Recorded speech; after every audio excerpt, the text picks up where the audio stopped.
بسم اللہ الرحمن الرحیم۔ آج ہمارا جو لیکچر ہے وہ عقیدہ خلق قرآن کے حوالے سے ہوگا۔ تو عقیدہ خلق قرآن کے حوالے سے جہاں تک مسئلہ ہے، اس کے اندر بنیادی طور پر جو اختلاف پایا جاتا ہے وہ اہل سنت والجماعت اور ان کے ساتھ ساتھ میں معتزلہ کے درمیان میں اختلاف پایا جاتا ہے۔ تو اس کے اندر سب سے پہلے تو معتزلہ کا نظریہ ہم دیکھتے ہیں۔ معتزلہ کہتے ہیں کہ اللہ تعالیٰ کی ذات کے ساتھ وہ اللہ تعالیٰ کی صفات کو ثابت نہیں کرتے علادہ سے۔ ان کا یہ نظریہ ہے، وہ کہتے ہیں کہ اگر اللہ تبارک و تعالیٰ کی ذات کے ساتھ اللہ تعالیٰ کی صفات کو علادہ سے ہم تسلیم کر لیں تو پھر ہمیں اللہ تبارک و تعالیٰ کے ساتھ بہت ساری چیزیں وہ پھر قدیم ماننی پڑیں گی۔ جب اللہ تعالیٰ کی ذات کے ساتھ جس وقت کئی چیزوں کو ہمیں قدیم ماننا پڑے گا تو یہ پھر توحید کے منافی بات بن جاتی ہے، توحید کے یہ بات خلاف بن جائے گی، اور کہتے ہیں کہ پھر یہ شرک کے اندر بات داخل ہوگی، اور اسلام شرک کرنے کی اجازت نہیں دیتا۔ یہ معتزلہ کا نظریہ ہے۔ تو معتزلہ کے ساتھ پھر اہل سنت والجماعت کا اب نظریہ کیا ہوا؟ اہل سنت والجماعت کہتے ہیں کہ اللہ تعالیٰ کے لیے صفات کمال ثابت ہے، ذات کی طرح صفات بھی قدیم ہیں۔ تو اہل سنت والجماعت یہ فرماتے ہیں کہ اللہ تبارک و تعالیٰ کی صفات اس صورت کے اندر شرک بنتی کہ جب اللہ تبارک و تعالیٰ کی ذات کے اندر ہم کسی اور ذات کو قدیم تسلیم کرتے۔ اللہ تعالیٰ کی ذات تو اپنی جگہ پر برقرار ہے، صفات وہ اللہ تعالیٰ کی ذات کے ساتھ موصوف ہیں، تو اس لیے جب وہ صفات وہ اللہ تعالیٰ کی ذات کے ساتھ موصوف ہوئی تو صفات اس ذات کے ساتھ جڑنے کی وجہ سے پھر یہ متعدد یا تعدد قدامہ یہ لازم نہیں آتا، بلکہ اس کے اندر توحید اپنے معنی کے اندر برقرار رہے گی اور اس کے اندر کسی قسم کا شرک کا ارتکاب نہ ہوگا۔ یہ بنیادی طور پر نظریہ بن گیا ان دونوں کا۔ پھر معتزلہ نے یہ نظریہ کہاں سے لیا؟ تو اس کے اوپر محققین حضرات یہ فرماتے ہیں کہ یہ بنیادی طور پر فرقہ جہمیہ کا یہ نظریہ تھا، تو فرقہ جہمیہ سے یہ منتقل ہوا تھا فرقہ معتزلہ کے اندر، اور فرقہ جہمیہ کے اندر جہم بن صفوان اس کا یہ نظریہ تھا۔ جہم بن صفوان سے یہ نظریہ معتزلہ نے لیا اور پھر معتزلہ اسے آگے پرچار کرتے رہے۔ تو اس طرح دیکھا جائے تو پھر امام احمد بن حنبل رحمۃ اللہ علیہ یا ہمارے سلف صالحین جو اکابر گزرے، وہ جہاں پر خلق قرآن کے مسئلے کی وضاحت فرماتے ہیں تو اس جگہ پر زیادہ تر لفظ مرجیہ کا استعمال کیا جاتا ہے کہ مرجیہ کا یہ نظریہ ہے، اور مرجیہ کا نظریہ کہنے کی بنیادی وجہ بھی یہی بنتی ہے کہ یہ جہم بن صفوان سے یہ نظریہ معتزلہ کی طرف منتقل ہوا تھا۔ تو اب یہ جہم بن صفوان سے نظریے کا ادھر انتقال ہونا، منتقل ہونا، تو اس کی کیا بنیاد ہے؟ تو اب کہتے ہیں کہ جب خلفاء کے اندر، خاص طور پر بنو عباس کے اندر یہ نظریات خلفاء کے اندر منتقل ہو گئے، جس طرح مامون الرشید کا نظریہ تھا بنیادی طور پر کہ وہ معتزلہ کے کافی قریب تھا اور خلق قرآن کے حوالے سے وہ قرآن کو مخلوق کہا کرتا تھا۔ تو اس کا ذہن کس نے بنایا تھا، اس کی سوچ کس نے بنائی تھی؟ تو اس کے اوپر محققین حضرات فرماتے ہیں کہ قاضی احمد بن ابی داود، تو وہ اس کا درباری تھا، اور اس کے کہنے کی وجہ سے اور اس کی ذہن سازی کرنے کی وجہ سے مامون الرشید کا ذہن خلق قرآن کے حوالے سے معتزلہ کی طرف منتقل ہوا۔ قاضی احمد بن ابو داود کے متعلق کہا جاتا ہے کہ اس نے یہ نظریہ، یہ سوچ اپنائی تھی بشر نامی ایک بندے سے۔ تو بشر نے یہ نظریہ اپنایا تھا، بشر مدلسی اس کا پورا نام تھا، اور بشر مدلسی نے یہ نظریہ اپنایا تھا جہم بن صفوان سے، جو فرقہ مرجیہ کا پیروکار تھا یا اس کا بانی تھا، تو اس نے یہ نظریہ اپنایا تھا جاہد بن درہم سے، اور جاہد بن درہم نے یہ ربان بن سمعان سے، اور اس نے لبان بن عاصم یہودی سے یہ نظریہ لیا تھا۔ اور لبان بن عاصم یہودی یہ وہی بدبخت انسان ہے کہ جس نے حضور اکرم صلی اللہ علیہ وسلم کے اوپر جادو کیا تھا، کہ اس پر محققین بعض فرماتے ہیں کہ یہ بنیادی طور پر دیکھا جائے تو یہ نظریہ یہود سے مذہب اسلام کی طرف منتقل ہوا، اور وہاں سے یہ جب اسلام کی طرف منتقل ہوا تو مسلمانوں کے اندر اس کی بنیاد کے اوپر مختلف فرقے بن گئے، جس طرح فرقہ جہمیہ بھی بن گیا، اور اس کے مرجیہ بن گیا، اور اس کے ساتھ ساتھ میں یہ معتزلہ بھی بن گیا تھا۔ انہوں نے یہ نظریات اپنا لیے۔ اب اس مسئلے کے اندر خلق قرآن کے حوالے سے دیکھا جائے تو بنیادی طور پر اللہ تبارک و تعالیٰ کی صفات کا معاملہ آ جاتا ہے، تو اس پر تھوڑی سی بات آپ کے سامنے اللہ تعالیٰ کی ذات اور صفات کے حوالے سے کرنا چاہوں گا۔ اللہ تبارک و تعالیٰ کی ایک ذات ہے، ذات کے لحاظ سے بالکل اللہ تعالیٰ کی ذات یکتا ہے، تنہا ذات ہے، اکیلی ذات ہے، اس کے اندر اختلاف اسلامی فرقوں میں سے کسی فرقے کا بھی نہیں۔ پھر دوسری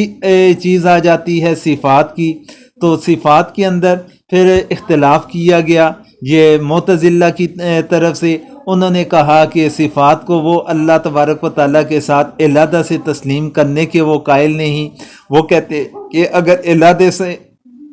علیحدہ سے ہم اللہ تعالیٰ کے ساتھ صفات کو تسلیم کر لیں تو پھر تعدد اس کے اندر آ جائے گا، تو وہ پھر انسان کو شرک کی طرف لے کر چلا جائے گا کہ تعدد قدامات تسلیم کرنا پڑے گا۔ اب صفات کے اندر آگے دیکھا جائے پھر صفات کے اندر تین اقسام بن جاتی ہیں۔ ایک ہے صفات کی قسم ذاتیہ ہے، دوسرے نمبر پر فعلیہ ہے، اور تیسرے نمبر پر متشابہات ہے۔ ذاتیہ صفات سے مراد کیا ہے؟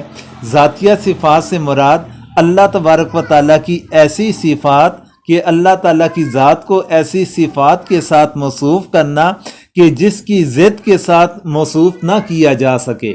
ایسی صفات کے ساتھ موصوف کرنا کہ جس کی ضد کے ساتھ موصوف نہ کیا جا سکے۔ اور اس کے بارے میں اشعریہ نے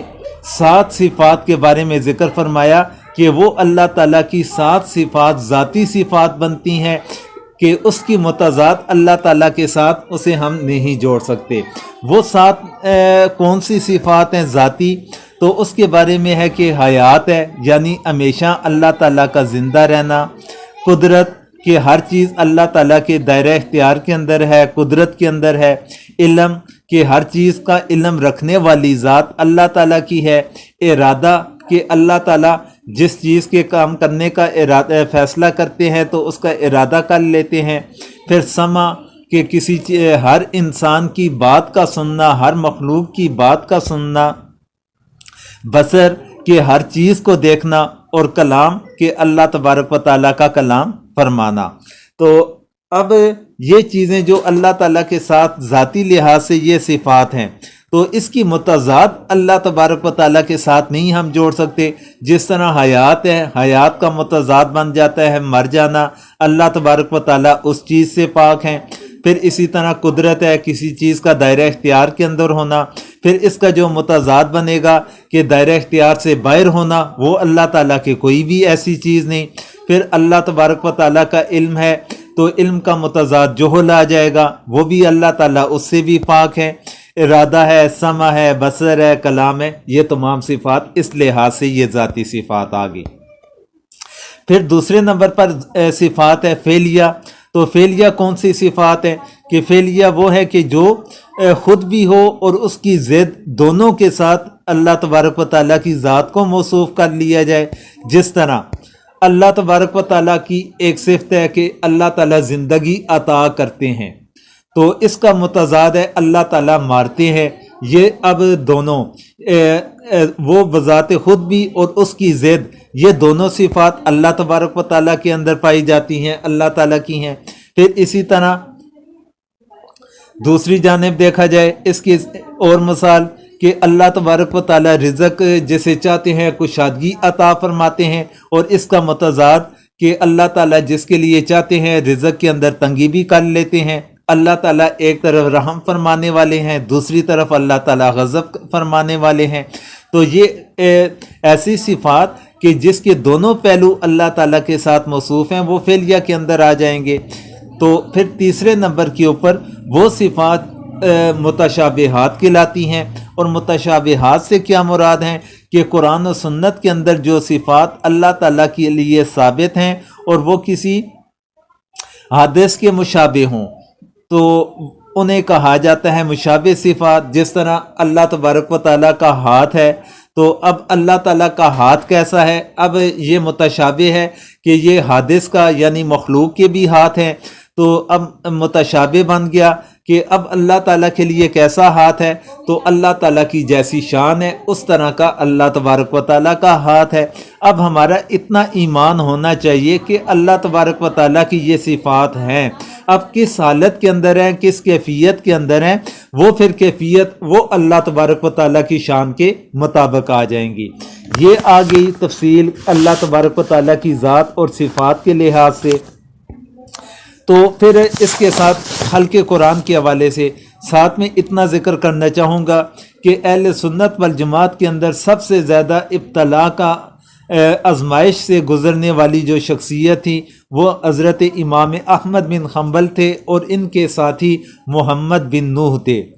امام احمد بن حنبل رحمۃ اللہ علیہ کافی عرصہ زندہ رہے، اور انہوں نے تقریباً 3 خلفاء جو سخت ترین مخالف تھے اس مسلک کے لحاظ سے، تو ان کا زمانہ انہوں نے پایا تھا، جبکہ محمد بن نوح انہوں نے زیادہ عرصہ زندگی نہ گزاری، وہ فوت ہو گئے تھے، اس لیے ان کے اوپر آزمائش کا زمانہ کم آیا تھا۔ امام احمد بن حنبل رحمۃ اللہ علیہ کے اوپر جو ابتدا کے اندر آزمائش کا زمانہ آیا وہ مامون الرشید کے دور کے اندر آیا۔ مامون الرشید اس نے یہ نظریہ اپنایا تھا قاضی احمد بن ابو داود کے ذریعے سے، اس کے ورغلانے کے اوپر، اس کے وعظ و نصیحت کے اوپر مامون الرشید کی یہ سوچ بنی تھی، اور مامون الرشید نے حضرت امام احمد بن حنبل اور ان کے علاوہ باقی محدثین اور فقہا جو خلق قرآن کے لحاظ سے اسے مخلوق نہ کہتے تھے تو انہیں گرفتار کر کے تو اپنے پاس بلانے کا آرڈر جاری کیا، لیکن یہ ابھی پہنچے نہ تھے کہ اللہ تبارک و تعالیٰ نے اسے موت دے دی، اور اس طرح اس کے عطاب سے، اس کی سزاؤں سے اللہ تبارک و تعالیٰ نے انہیں ایک طرح محفوظ فرما دیا۔ تو مامون الرشید کے بعد معتصم باللہ آیا، لیکن معتصم باللہ نے اس کی اپنے مامون الرشید کی کسر نکالی اور حد سے زیادہ تجاوز کیا، اور اس نے حضرت امام احمد بن حنبل کو 10 ڈیلی کی بنیاد کے اوپر کوڑے لگوانے والا کام کیا۔ مامون الرشید نے اس چیز کا دعویٰ کہ قرآن مخلوق ہے، اس کا دعویٰ سن 212 ہجری کے اندر کیا تھا، اور 218 ہجری کے اندر اس نے وفات پائی، اور جس سال اس کی وفات ہوئی اسی سال اس نے سختیاں کرنی بھی شروع کی تھی۔ 218 ہجری میں معتصم باللہ آیا اور 227 ہجری تک یہ رہا، اور اس کے دور کے اندر امام احمد بن حنبل کے اوپر سخت ترین آزمائشوں کا زمانہ رہا۔ معتصم باللہ کے بعد واسق باللہ جو اس کا بیٹا تھا، تو اس نے اقتدار سنبھالا اور اس نے بھی کوئی کسر نہ چھوڑی، اور یہ 227 ہجری سے لے کر 232 ہجری تک صاحب اقتدار رہا۔ لیکن اس کے زمانے کے آخر کے اندر ایک واقعہ یہ رونما ہوا کہ اس کا درباری ایک مسخرہ تھا جو مذاق اڑایا کرتا تھا، لطیفے سنایا کرتا تھا، تو وہ ایک دفعہ خلیفہ کے پاس سے گزرا اور چلتے چلتے کہنے لگا کہ یا اللہ تو خلیفہ کو قرآن کے معاملے کے اندر صبر جمیل عطا کر۔ تو اس کے جواب کے اندر خلیفہ واسق باللہ نے کہا کیوں قرآن کیا فوت ہونے والا ہے کہ تم مجھے اللہ تعالیٰ سے میرے بارے میں دعا کر رہا ہے کہ وہ مجھے صبر جمیل عطا کرے۔ تو اس مسخرے نے کہا کہ قرآن کو تم مخلوق مانتے ہو، اور مخلوق جو ہے وہ حادث ہے، وہ آج فوت ہو جائے گی، آج نہ فوت ہوئی تو کچھ عرصے کے بعد اس کے اوپر موت طاری ہو جائے گی، پھر اس کے بعد تم نماز تراویح کے اندر کیا ادا کرو گے؟ تو یہ بات اس کے دماغ کے اندر، واسق باللہ کے دماغ کے اندر یہ کھٹک گئی کہ یہ بات اس کے دماغ کے اندر کچھ نہ کچھ اثر اس بات نے کیا پھر اس کے بعد ایک اجنبی بزرگ اس کے پاس آئے، آ کر کہنے لگے اسے کہ خلیفہ سے کہ جس معاملے کے اندر اللہ کے نبی نے بات نہ چھیڑی، جس کے بارے میں خلفائے راشدین نے بات نہ چھیڑی، ایک خلیفہ راشد کا نام لیا، حضرت ابوبکر، حضرت عمر وغیرہ ان کے، کہ انہوں نے اس معاملے کے اندر بات کو نہ چھیڑا، انہوں نے کسی کو زبردستی یہ نہ کلوایا کہ تم کہو کہ قرآن یہ مخلوق ہے، تو یا تو پھر اس چیز کے اندر یہ ہمیں پتہ چلتا ہے کہ ان کے پاس اس چیز کا علم نہ تھا جو تمہارے پاس آ گیا، یا انہوں نے اس چیز کو ضرورت نہ سمجھا اور تم اس چیز کو ضرورت بنا رہے ہو۔ دونوں صورتوں کے اندر یہ بات غلط بن رہی ہے، اور یہ بات بھی اس کے دماغ کے اندر اس نے ٹک لگائی اور اس نے اسے سوچنے کے اوپر مجبور کر لیا۔ لیکن اس کے بعد یہ جلدی دنیا سے چلا بھی گیا۔ لیکن اس کے بعد متوکل علی اللہ، متوکل وہ خلیفہ بنا سن 232 ہجری کے اندر، تو اس نے پھر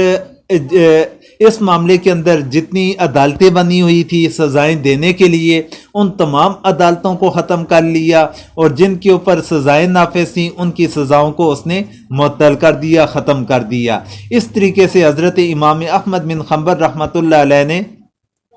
پھر متوکل کے زمانے کے اندر سکون کے ساتھ زندگی گزارنی شروع کی تھی۔ اس معاملے کے اندر